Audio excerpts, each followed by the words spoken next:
Hi there, and welcome to the Total Film spoiler-filled discussion of all things Captain America: The Winter Soldier. Now, we will be talking about the Easter eggs, the post-credits scene, and of course the massive spoilers from the movie itself. So if you haven't watched it yet, or you don't want to be spoiled, please do not watch ahead. If you have, then welcome. I am joined by Rosie Fletcher, our Associate Editor at Total Film, Gav Murphy, our Video Producer Extraordinaire, Matt Mayton, our News Editor, and I'm Matt Risley, the Online Editor. So, I suppose to get started, kind of one word or so summation of whether you enjoyed it or not and what you thought. Matt? Hell yes, that's me, I really liked it. Okay. Yeah? Really liked it. Really liked it. I mean, I hated the first one, so this didn't have to do much, but I really enjoyed it, yeah. And Rosie? I thought it was a boring action film. So no, for me, no, not for me. So that isn't going to go on the poster. 2 stars. And for me, I think I came out going, oh, that was really good. And then Yeah. the longer I've had since watching it, I've started to have a little, my enthusiasm has dimmed a little bit. Yeah. But I did enjoy it. That might be my fault. Yeah. I think just because I went into it thinking this cannot possibly be worse than the first one. Yeah. Like, I really didn't like the first one. I thought it was boring, just a load of like action montages. But this one actually had like decent sequences and things like that. Like, There's a load of action montages though. It was basically No, but it was actual gunfights sequences and rather than hand-to-hand sequences thing. of action scenes. That was it. There's like no heart, no characterization. Yeah, definitely none of that. So Yeah. screamingly obvious from the word go. yeah. I was going to say that was going to be my first kind of point was, did you like the first one and what did you think? Because it was so different tonally and all that kind of stuff, do you think that was to its advantage or do you reckon it was actually a hindrance? Well, I actually didn't mind the first one. I like the first half of the first one, which was about him, you know, Steve Rogers when he was this young guy and all that. Oh, yeah, that was really good. I thought that was really good, yeah. And the second half was quite boring. And actually, I think a lot of, you know, it's well documented that a lot of comic book movies fall into that. Yeah. You know, you get the origin story and it's all really exciting, and then you just basically have a load of explosions. Yeah. Whereas this, for me, was just a load of explosions from the word go. Just a load of. It was basically. Shoot-outs and punch-ups, and that was it, really. I have to admit, from the first sort of kick he does, and then a guy just went absolutely flying, I was like, I'm not going to like this film at all. But then I started thinking about it. I was like, actually, no, this is a different way of going with it. He is a super soldier. If he did kick a normal dude, if he kicked one of us, we would be flying across the thing. So then it became, but then it didn't sort of match for the actual sequences because they were doing this really cool sort of like spy thing and sort of a board. It's very video gamey as well. It's very like Splinter Cells, exactly like the beginning of the new Splinter Cell game. And you had that bit, which was really, really serious. But then you just kick a guy and you'd be like, and sort of ding across the other side of the ship. So that was sort of, was at odds for me. That was more a way of kind of grounding it in the reality of now? Because obviously in the first one, it's all very kind of gung-ho and yay, patriotism, America. Yeah. Whereas this is like, he's a new man in a different world, so they're trying to make it slightly gritty and more real and kind of Navy Sealy and that kind of thing. Well, yeah, but in a way, for an action film, I don't think it was badly done. I don't think it was badly directed, and all the action sequences were quite successful, and all the shootouts were quite exciting if you like punch-ups and shootouts. Right. But my big problem with it is that, for me, this isn't supposed to be a boring, gritty action film. It's supposed to be a superhero movie. And it had no need to be like that either, really, because he's like, cause it was the first time that I actually felt that he started off, he's been like quite an interesting character, because as I said, like I thought he was boring in the first one, except for when he's a kid. Yeah. In the Avengers, everybody speaks like Joss Whedon, so and everyone is just sort of upping themselves to try and either be Loki or Iron Man. But this, I thought, oh, at the beginning, he's actually quite interesting. When he's walking around that museum, I was like, oh, that's really, really sad. When he goes to see, his sweetheart Peggy, I genuinely almost cried then. What? Okay, right. I know it was really heavy-handed, but I almost cried. It was like young people playing old people go. It's not like, what was it, Guy Pearce in Prometheus? No, definitely not, Well, her face was really old. Her eyes were like Hayley Atwell. So it was freaking me out. Was it definitely Hayley Atwell? Yeah, We established this. so. I'm sure it was, yeah. I've seen some set pictures of her in that Okay, right. material, and it looks more like... I thought it was quite well done, but you're right about the eye thing. But I mean, it's weird you say that because, like, I found the first one boring. Yeah. I'm a massive comic book fan, and out of all kind of the origin Marvel stories, that one bored me the most because it is quite a character anyway. But for this one, what I did enjoy was, for me, the plot. There was actual intrigue for the first time in any of the Marvel movies that I've seen, where you want to know what is going on behind the scenes. They're striving to find something out. You say that, but then, like, so you know, obviously spoiler-tastic, but we understand that there is a mole, there is someone in S.H.I.E.L.D. that's kind of poisoned. Yeah. Right. It's not going to be Captain America because the film's called Captain America. It's not going to be Black Widow because she's in Avengers 2, right? Yeah. It's not going to be the Winter Soldier because he's obviously a baddie from the word go. Yeah. So who else is it going to be? Is it going to be Nick Fury? Probably not. Yeah. So then it's obviously going to be Robert Redford because he's the only other featured character. So Yeah. you say intrigue, but for me it was like, oh, it's going to be Robert Redford then. You know? Yeah, there wasn't. I know what you mean. There wasn't a part of me from the second that was just like, this dude is obviously bad. Really obvious Like, that, yeah. While I thought it was predictable, yeah, there were several twists that come that you can kind of predict, such as even Nick Fury. You're kind of pretty sure that he's. I hated all of that. But like, to me, it still generated kind of tension for me. It's still kind of like Matt was saying about the intrigue, even though I kind of knew it was going to happen.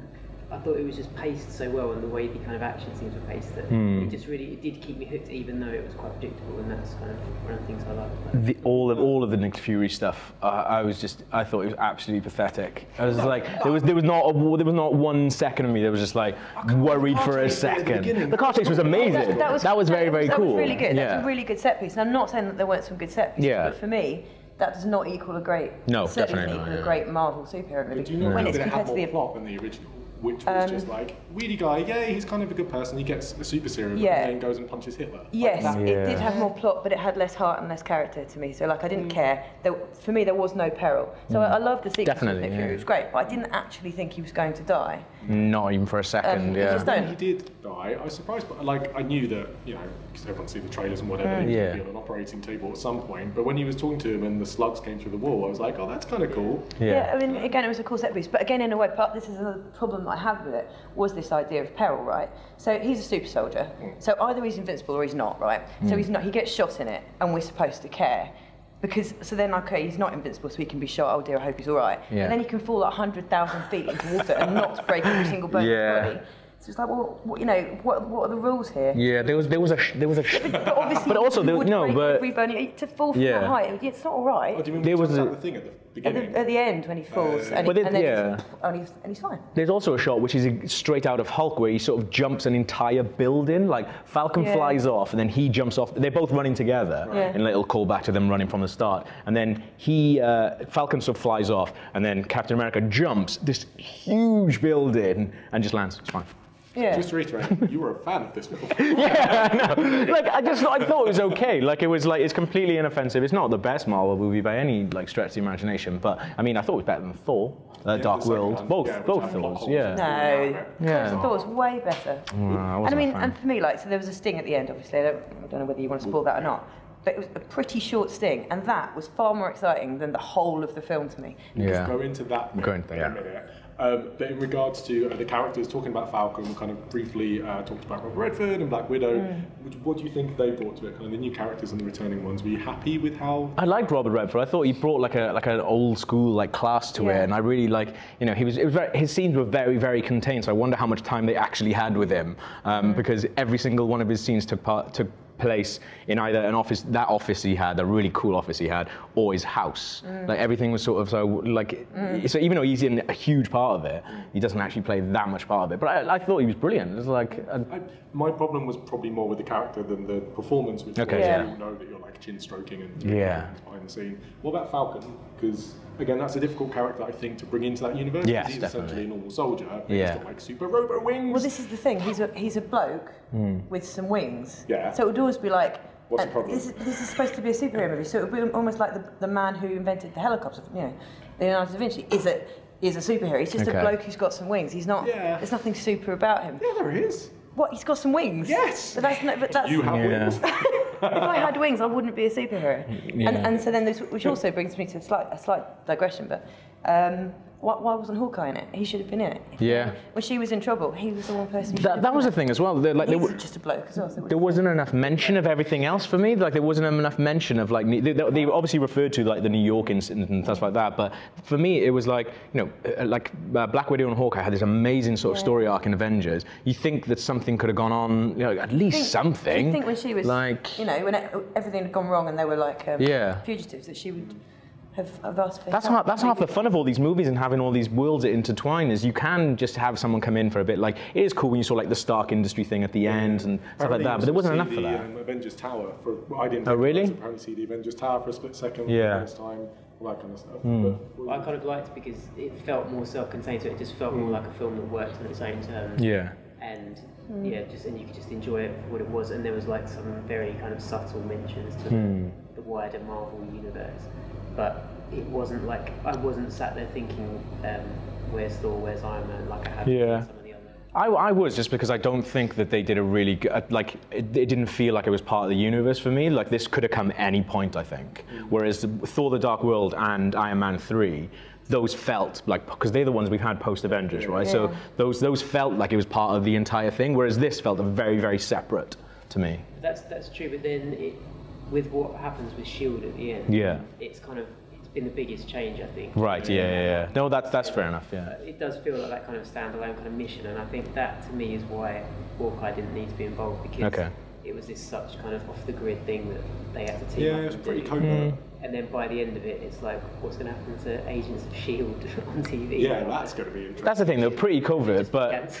like if I was going to do a covert operation, I don't know if I would ask Captain America to come along, because like that's. He was kind of the one who figured it out. It's not like they went, "Oh, Cap, do you want to do this? We're going to bring so and so." He was the one who was in the middle of it. Okay, And I think, like, again, I liked the movie and I liked Falcon. I thought Falcon was really, really good. Yeah. But I know somebody said to me their one problem with Cap in this, who again I found a much more interesting character than the first one. Was the fact that he doesn't really go on an arc. He doesn't at all. He begins kind of going, I think there's something wrong here. Yeah. There's something wrong here. I was right. And it's like, do you know what I mean? As a character, he doesn't, and because he's already come from an old world to a new world, it's not like his entire world is shattered, because it's already shattered. So it's not like he thought one thing and now. Yeah, and the trust was his main thing, wasn't it? Like, I don't know who to trust or. Yeah, and I want to do the right thing, but I don't know what the right thing is anymore. Is what he keeps going on about. But that's quite a dull. It's very dull. And also, you come out of it, the whole thing is so ambiguous as well. Like, obviously, so we have these 3 helipads, and this is the thing that I said to you straight afterwards. Like, that entire thing really got me, because at no point did I think it was obvious that they were like, okay, so Robert Redford's outed Captain America as an agent of Hydra. Like, okay, he's the bad guy. So everyone's getting on with their jobs, thinking that Captain America is the bad guy. Then when he comes on, so he then comes into S.H.I.E.L.D. and goes, no, actually, guys, everyone else is bad. I'm the good guy. But then they launch the ships anyway. Those ships are completely manned by people, and they get completely destroyed. And Captain America at one point says, "Oh, assume everyone on there is bad." No, don't assume everyone on there is bad. Big assumption to make. Because you think like the work experience. So like Total Film has a work experience person every single week, right? If you told her or him, okay, you're going up on this helipad, They do it. the work experience person is not going to go, "Oh, I'm sort of. I heard what Captain America said. I don't know if we should be doing this," and be like, no, the work experience person is going to do it. There are so many innocent people that died on that, and Captain America is sort of just like, all right. Disregarding fictional work experience people. That should be an Agents of S.H.I.E.L.D. episode in itself. Spin-off. I might write some fan fiction. It's the new one-shot. Interns of S.H.I.E.L.D. Watch that. I think one thing that I quite enjoyed, much more compared to the first one, and again with such a kind of stoic character, I thought there was much more humour to this. I thought it was much drier. Yeah. And there are a couple of moments that did make me laugh out loud. I loved the bit with Arnim Zola, you know, the evil Nazi scientist in the computer. Yeah, that was very good. And it's such a hokey concept. Yeah. And again, within the structure of that film, it could be seen as really cheesy or whatever. But I thought that's when the directors brought their kind of Arrested Development community. Definitely, yeah. Draw to it a little bit. Basil exposition, though, wasn't it? Yeah, but it had humour to it. Yeah, you know, punching the screen is like, that's as the I was thing. saying. Yeah. I suppose I found it mildly amusing, but compared to like Iron Man, it is. It's nothing, no, yeah. I don't know. I just found it a bit charmless as well. I mean, all right if you like a lot of fight sequences, but you know, if you think about even Iron Man 3, and all the twists that are in that, and all the kind of surprises and his soul searching, and you know the impact of what happened after New York and all this kind of stuff. It's just a much better film, a much bigger film. I think we've been spoiled by Iron Man 3 though. So Iron Man 3 for me is above Avengers. It's so good. Demand more. Yeah, exactly. Yeah. Oh, we shouldn't have had, you know. It shouldn't be so good. Used to Captain America. Yeah. The actual kind of the titular character, I suppose, not Cap, but the Winter Soldier, who, for me, I think that's where, not to be a comics nerd, but that a lot of drama hinges on that entire thing, and it has much more time to play out. Yeah. In this, I almost thought he was a bit of an afterthought. Yeah, he had no agenda. I was like, that's cool, that's badass. Yeah. And then when like the mask was revealed, and he was like, oh, you were my best mate, I didn't feel the connection. Not at all. Didn't we all know that before the film even started? Yeah. Surely we all knew who he was. It was in the So then trailer, like, wasn't it? They don't reveal it. They show him without his mask on. Right. He's got hair and Yeah. guideline. Well, see, I mean, I don't know that much about the Marvelverse, but I knew that was Bucky Barnes from the beginning. So it was almost like, oh, my friend Bucky went missing, but you know, who's this young man? Yeah, for me. Oh my God, it's Bucky! For me, the problem with him was that he wasn't doing anything that he was doing out of choice. Like, he had no agenda. He was just this guy that had just taken and done experiments on, wiped his memory, and was just like, why did that need to be Bucky? Like, sort of, like, because it wasn't like Bucky was pissed off that he left him there. Or anything like that. Like, I think that would, even though that's slightly cliche, that would be a bit more interesting if Bucky was actually doing it for a reason, where he wasn't. He could have been anything. He was just a guy. You're right, because he's not a very frightening baddie. I mean, again, I'm crossing the streams a bit here, but if you think of something like the Joker from the Nolan movies, he's absolutely terrifying because of the kind of anarchy and because of the unpredictability. Winter Soldier's just a machine. I mean, he's just a soldier, he's essentially your Terminator type thing, but not even as powerful as that. No. Because all Cap has to say is, "Oh, Bucky, you know, dude, dude." Or just get rid of his arm, and that was it, wasn't it? Yeah. So you never felt. I don't know. I think the whole film lacked any kind of real menace or any kind of frightening at any point. Or, it was that's the thing. I think they went a little bit too old school with like Robert Redford because he was doing this huge menace of like the helipads and stuff like that. But then as an audience, we know that that's never going to happen. Like, but also, I said this to you straight afterwards as well. I think I misunderstood the algorithm thing because I was thinking it's not that bad. Isn't it like Minority Report? Genocide, basically. Yeah. No, but isn't it like Minority Report where they have like put this algorithm into a computer and then come up with they kill everyone who might possibly be a risk. Yeah. Not okay. It's like a much harsher Minority Report. It's not quite because see in my head I was like, oh, that sounds like Minority Report. Right. Okay. This is they might. Okay. It's basically anyone who isn't Hydra, we're just Well, that's the thing I saw. Yeah, that is bad. You didn't think it was that bad? No, because I thought, oh, if they can eliminate crimes with this algorithm, that could be quite good. Obviously, it needs to be tested. They eliminate crimes, they eliminate threats to Hydra. Right. Okay. That's why. Yeah, I sort of clicked that I wasn't on. I sort of clicked that I wasn't onto the right thing when like it targeted. I think it was like a little girl, and I was like, yeah, that's if they're shooting little girls, I'm probably onto a loser, aren't I? But yeah, I think I misunderstood the algorithm. Segues nicely into the Easter eggs, of which there were a couple, including the post-credit scene we'll talk about in a second. But of the Easter eggs, I said apparently Avengers Tower you see it for like a split second. Yeah. The one that made me go was the Doctor Strange. Oh, yeah. Stephen Strange, but very rattled off very, very quickly. Yeah, but this is the thing. It was so scary. It was like a sorry, wait, what? And it's finished. But I think, like, considering that they're still kind of tiptoeing around are we doing a Doctor Strange movie or not? That pretty much confirmed it. I guess so. Yeah, that was quite cool. To me as well, I think that just worked so much better than say a film like Iron Man 2, where it felt like they gave up like a third of the film to kind of build into the Avengers. This was just like nice little messages. If you know it, you get it. Cool, you smile, you see or whatever. But then if you don't, it doesn't matter because you don't miss a major plot point. You're not kind of sitting. No, that's true. So also there was the Frank Grillo crossbones Easter egg, which I have to confess did have to be explained to me, but it was quite cool when it was explained. And I think that kind of thing works well because even though I didn't get it first time, so of course he's burnt, and you think, why are they making a point of showing that he survived? And it's like because it's going to be this new character. But I don't feel like I've lost out by not knowing that. It's just an extra nice thing. But with some of the stuff, like the Doctor Strange reference, and there were a load of other names. It was like a nurse at college, valedictorian, Stephen Strange, Bruce Banner. I think you'd get more watching that on DVD where you could pause it and go back. And That aside, though, the post-credit scene, which again I'm kind of down with you that I did enjoy this movie, but that single Joss Whedon directed moment just made me go, what did you think? What did everyone think?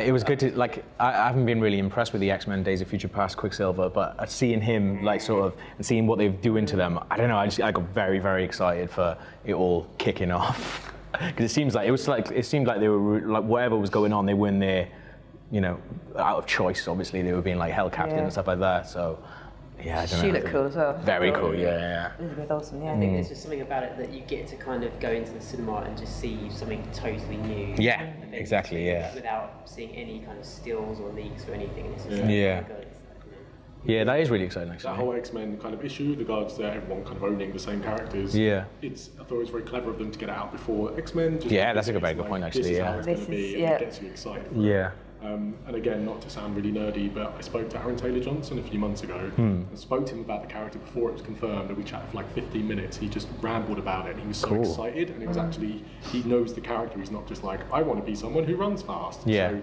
seeing then that kind of slightly materialise on screen was just, it's going to be cool, I think. Yeah. Yeah, and actually we have an Elizabeth Olsen feature in our most recent issue, and she also was very stoked about the costume, giving lots of teasers, and I do love her as an actress. I think she's incredible. She's amazing, so I'm well looking forward to seeing her in Godzilla as well. But yeah, there's something really creepy about that sequence where she's kind of flipping the cubes and all this kind of stuff. And that last snap. Yeah, that was very cool. Yeah. The second post-credit scene, though, like... I'd have possibly swapped them round. Yeah, definitely. Because I was saying to you, I was like, oh, it's going to be Guardians. And you're like, it's not going to be Guardians. And then I was like, no, it might be. You don't know. And he's like, it's not going to be Guardians. Then it comes to the end, it's just Bucky walking around a museum. And it doesn't really add anything. Nothing at all. He's kind of had some sort of change of heart by that point. Exactly, yeah. That could have been the mid-credits and then hang around for... Definitely, yeah. Like, I have no idea why that was there. Because it's just something you just assume would happen. You just go out and you just be like, I'm just going to go onto Google and type in my name. Like, What did he say? yeah, what was his name? Bucky. Oh shit, that's me. So to wrap up, did you prefer it more than the original? I actually preferred the original. Gav? I hated the original, so I much preferred this. Exactly the same. The original was pretty boring, so I like this more.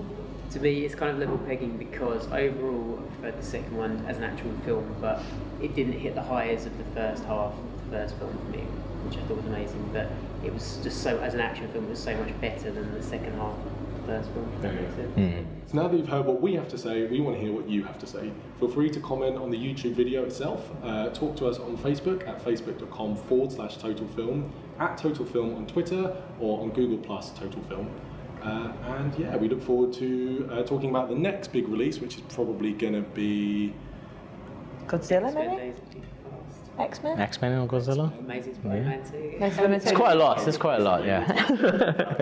So yeah, thank you very much, and feel free to subscribe to our YouTube channel right about here. Thank you.